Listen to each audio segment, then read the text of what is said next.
რუსი ოკუპანტების მორიგი პროვოკაცია აფხაზეთის საოკუპაციო რეჟიმის გადაწყვეტილებით გალის რაიონის ტერიტორიის გარკვეული ნაწილი ტყვარჩელისა და უჩამჩირის რაიონს მიუერთდა. შესაბამისად, გალში მცხოვრებ მოსახლეობას ცნობების ასაღებად უჩამჩირესა და ტყვარჩელში სიარული უწევთ, რის გამოც პრობლემები ექნებათ. ოფიციალური თბილისი ამ გადაწყვეტილებას რუსეთის მხრიდან მორიგ პროვოკაცია დააფასებს და საერთაშორისო საზოგადოებას მეტი რეაგირებისკენ მოუწოდებს.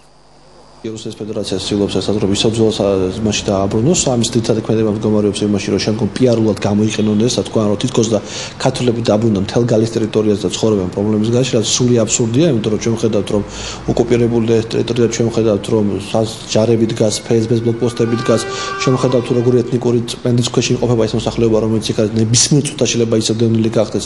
ჩვენ ხედავთ, რომ მათი მდგომარეობა უსაძლისოა და ეს რეალობაა.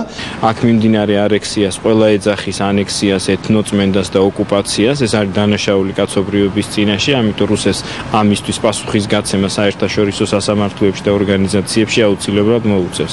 მას ექნება მცდელობები პროვოკაციის, მაგრამ ნაბიჯებს ვერ გადადგავს ამ მიმართულებით, რადგან სწრაფი იქნება საერთაშორისო ორგანიზაციების ქმედებები.